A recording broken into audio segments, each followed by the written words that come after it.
What's up, everybody? Welcome to Podcast Now. I'm Alex. I'm once again joined by Degenerate Jay. Jay, thank you so much for joining me. We've been having a ton of fun talking about these videos behind the scenes. We got a really fun one for you guys. We're going to be ranking our top 5 horror games. It's Halloween month. It's the time to do this kind of stuff. I know Jay, on his channel, actually both his channels, he's doing a lot of Halloween-related content. I am too, so we're fully embracing the Halloween spirit. So Jay, again, thank you so much. We've had a ton of fun so far on all these recordings. We plan to do many more, so thank you for joining me. Hey, thanks for having me. I appreciate it. I'm really glad to be here. And so I do want to say this really quickly, because I normally forget about it, say at the end. Make sure that you're supporting Jay. I'm going to leave all this stuff in the description, leave all this stuff in a pinned comment. Make sure you're subscribing to all the channels, his main channel, his Let's Play channel, my main channel, all that kind of stuff. We both have Twitters, which we'll, again, put in the description below. So make sure you guys are supporting us there. And as always, let us know in the comments of this video, what are your rankings? Again, you guys tend to come up with some really good ones.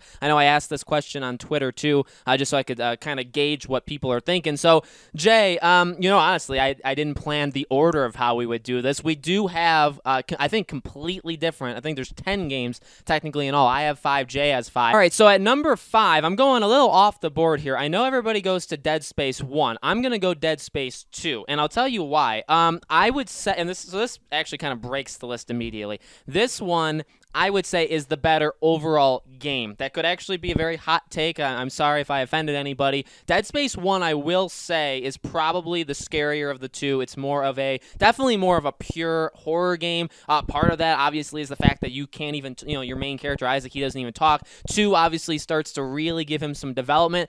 I would just say, in general, 2 is my favorite Dead Space game, and 2, to me, is a more complete game. It still has the horror elements to it. There's still some very big moments that we all think of in the Dead Space franchise when we think of the second game.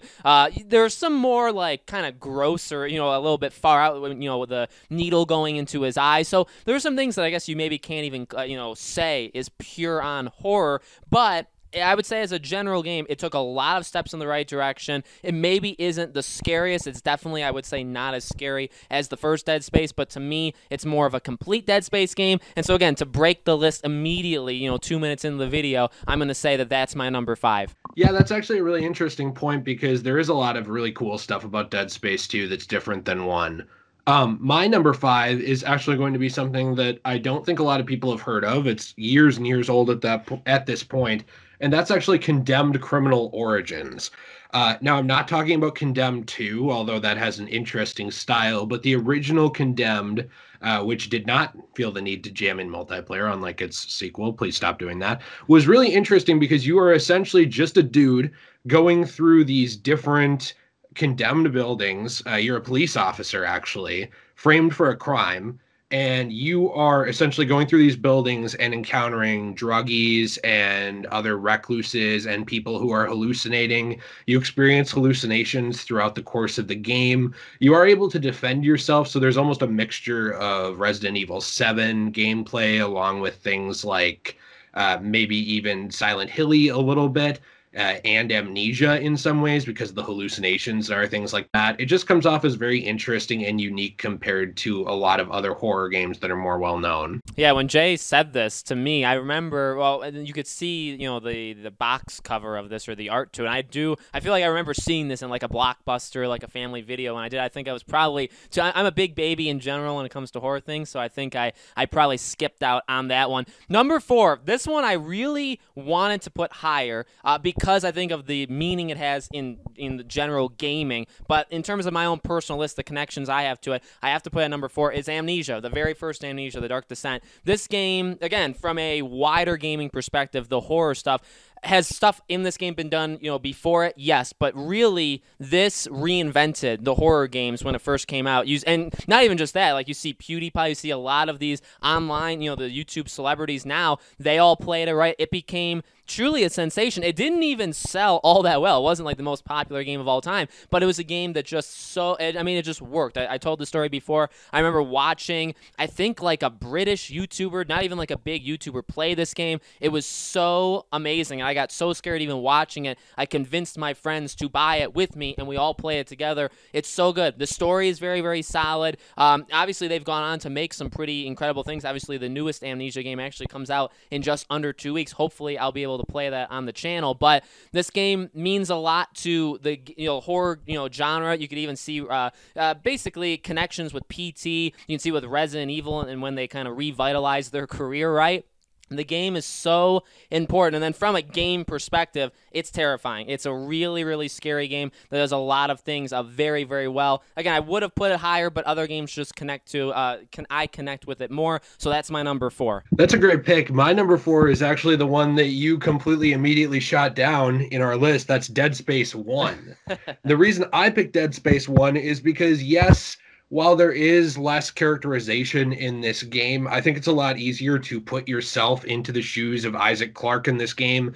I think it's very interesting because you are just sort of, you are a character, but you're sort of just nobody stuck in outer space with all of these monsters, which I think are scarier than typical zombies in a lot of ways.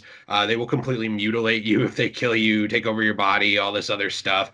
It becomes very isolating, I think, and really interesting. It sort of captured the feel of the original Alien movies, or what they were going for in some ways, mixed with some other horror elements. I just really like it. I like the weaponry. I like how powerless you are. But there's sort of a mixture here between a lot of different games and franchises. And it even reminded me a little bit of Resident Evil 4 in outer space.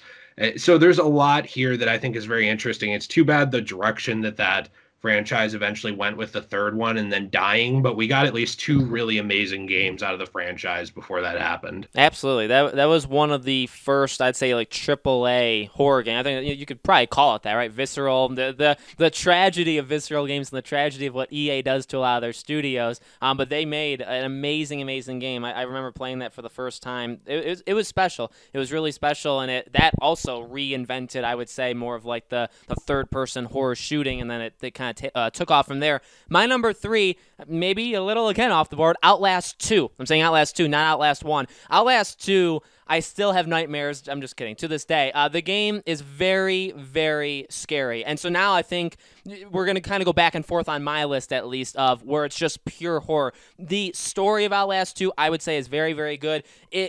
What I will say is this: any of the parts of the game that you're in the school, which is more of like a ghost kind of vibe to it, more like a haunting thing, is the most, I would maybe even argue, the most well done any game has ever done in terms of the horror aspect. I was so uncomfortable. I was so scared. I mean, uncomfortable in terms of a scary way. Actually, the other half of the game, when you're in the forest and going through all the religious stuff, that's the uncomfortable in a different way. So the game just does a lot of things right. I remember it like it was yesterday. It was only a couple of years ago. In fact, Jay and I are going to talk about an Outlast game in a couple days from now. This game is so special, insanely scary. I put myself out there in order to play this game, and I'm not a big fan of being scared. I mean, I like it, I guess, and I guess it's fun for others to see people be scared, but I don't like giving myself heart attacks, and this game does it from start to finish. So that was a great pick for number 3. My number 3 is actually Alien Isolation. A lot of people know I am a massive fan of the Alien movies and of the potential for games. However, I don't think the game potential was ever really fully realized except in something like in Isolation, where you are stuck on a space station by yourself, essentially not just fighting the alien, which is sort of a procedurally generated AI, but also fighting static enemies that are in the actual game itself. So you have to fight through androids and other enemies like that on the station. There is a real feeling of isolation because you're pretty much just stuck here by yourself with very few weapons, and parts of the game where you don't even have your weapons. They really just serve to slow down the alien or do nothing at all. The flamethrower can kind of repel the alien a little bit. There's a lot here that I think is really interesting that it's too bad this is probably not going to get a sequel, because even though it's an amazing game, it didn't sell that well. But you and I were talking about this too. There's a lot of very interesting stuff with the intelligence for the alien where it will spawn into an area or it might not. You might not see the alien for 30, 40 minutes of the game, or he might just keep popping up. It just sort of depends as he tracks you throughout the level.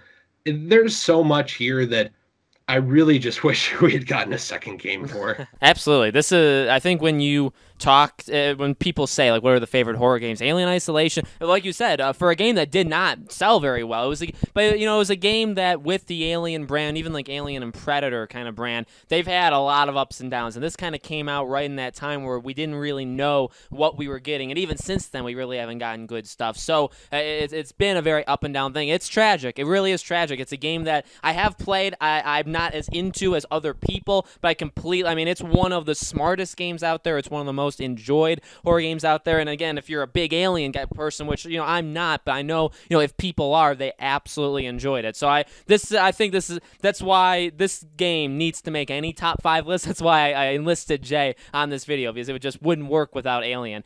My number 2, this is, you know, we're getting to the, you know, what would ideally be the greatest horror games of all time. And this is going to be a curveball, like I keep saying, Until Dawn. Until Dawn, I just made a video on it whenever you guys are seeing this, earlier in the week, sometime in the middle of the week. I talked about if Until Dawn is like a perfect horror game. And I truly do think for what it was setting out to do, much like Ghost of Tsushima is like the perfect samurai open world game. It's maybe not the best samurai game ever, or it's maybe not the best open world game ever, but combining the two, it does exactly what it wants to. Until Dawn's the same thing. This game, from start to finish, I just have so many good memories of literally every single scene, every single area. Like we've talked about, I guess without getting into spoilers, there are some weaknesses. The switch between the two different, I guess, different sides of this game when it goes a little bit more supernatural could have been done better. There are some weaknesses. Not every character is very likable, but it's all on purpose. They're all 80s tropes of characters. In my opinion, the game really is, I can always go back to this game. I can always play it. It still holds up to today's standards. Supermassive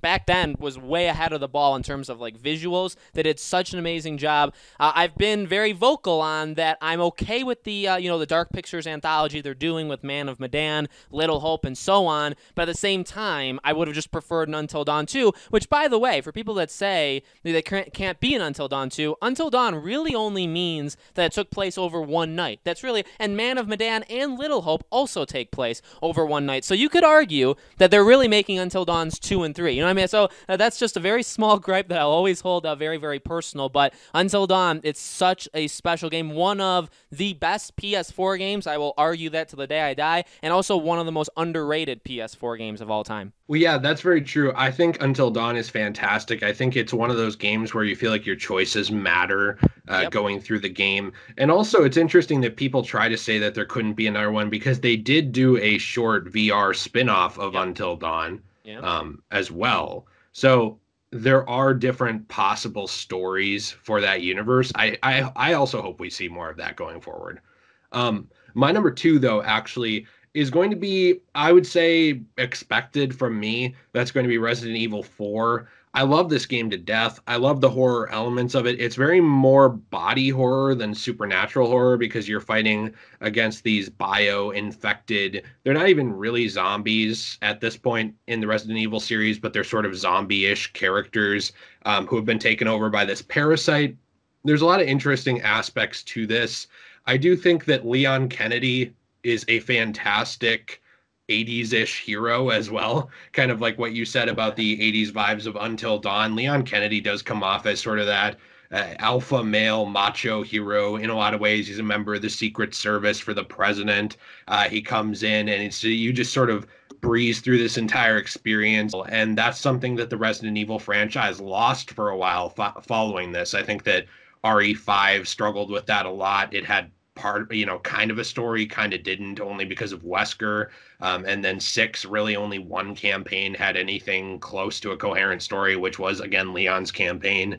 So RE4 was really sort of this cream of the crop of Resident Evil where you had the balancing act of it being powerless, but also having action elements that we wouldn't see Resident Evil hit a stride again, actually, really, until it hit RE7. after this game. Absolutely. This is a game that, I mean, it's very special to a lot of people. Oftentimes regarded, I would say, as the best. Not even the most scary, even just the most fundamentally solid. Resident Evil game. It's one of those games. They're remaking 2 and 3, or they already did. And then the rumor is, after Village next year after is RE4's remake. A lot of people kind of against that. I don't blame them. It's not necessarily a game I think that needs a remake, but it definitely seems that's the path Capcom is going down. My number one. This is off the board. Let me tell you, if any of the other ones were off the board, this one's off the board. PT. Not even a game. It's just a demo. But when I think about the times I've just felt, again, uncomfortable in terms of like fear, the times I've just felt the most scared in my entire life when playing a video game, it has to be PT. I remember sitting, the game, obviously you could download it right when it first came out, and it was everywhere. Everybody was playing it. Everybody was talking about it, and I was like, I don't do this. I don't play games like this, but I'm going to do it. And I remember it, again, like it was yesterday, in my room, second floor, sitting there, and after you make like the first turn, maybe you went through the door already once, but once it starts getting scary, I paused the game and I just stared at it for, no joke, 30 minutes, because I was like, I don't know if I actually want to continue because of how terrified I am right now. I played this game with my cousin too, afterwards. It actually has some, stuff, and obviously leading to the whole, Silent Hill thing at the end. I mean, with Norman Reedus and all that, with Kojima and Del Toro. I mean, this could have been, by the way, in terms of like the full game, if it ever became a full game, it could have been something I would say very, very special. But yeah, if I have to say, in terms of just pure horror, Outlast 2 is probably the second game that just from start to finish, I was just so terrified and like petrified. I would say PT is number one. I mean, every time I went down a hallway, it took me like 10, 15 hours to beat it when it should really only take you like 1 or 2, because I literally would not turn corners. I would look behind me consistently, right? And this is another example, like Jay was talking about with Alien. Even Dead Space was starting to experiment. The first Dead Space experimented with like kind of where everything wouldn't happen the exact same way every time. PT, obviously, right, when people dug into the code, how the character, the girl, was always behind you the entire time. And so when you would turn, she would also turn with you. I mean, I'm not a programmer. I don't even like care too much about that stuff, but I think that's a really, really interesting thing. Such a special game. I deleted it. I'm an idiot for it. I'll always regret doing that. Obviously, the story is you can obviously only play this game if it's still downloaded. Even if you once download it, you can't re-download it. I know Jay still has it. I don't. That's a terrible thing. Otherwise, I would have played it for Halloween. And yeah, that's my list. Yeah, I do still luckily have PT. I actually played through it on the Let's Play channel recently. I had a ton of fun going through that again. It's such a unique experience. It's a real shame with how good the writing is in just such a short experience, and just how amazing the atmosphere is, that we didn't get the full Silent Hills game out of that. But, fingers crossed. Konami said, if you can believe them, that they're not done with the Silent Hill franchise, and there have been rumors of a reboot forever. Yeah. So maybe eventually. But actually, speaking of Silent Hill, that is my number one perfect horror. Me, I wouldn't change a thing about this game. That is Silent Hill 2, the second game in the franchise. I love it to death. I love the main character. I know everyone hates James Sunderland. I love James Sunderland because he's such a tragic character. He is a piece of garbage, which I don't want to get fully into the story. You should play it. But you understand him. You understand everything in the game in a lot of ways, and why it goes down the way it goes down. Silent Hill comes off in this game fully as its own entity, this town. It is alive. It's this area where if you go in and you have demons and you have a dark past or anything bad that you've done, it will draw that out. It will punish you for it, or it will show you changes that need to be made in your life. Some people leave Silent Hill better off in some of the games. Some people never leave Silent Hill at all. And that's partially a choice that you have as well. This game also has such a massive plethora of endings. There's even a secret ending that you can only get if you replay the game after the first time, which is pretty interesting.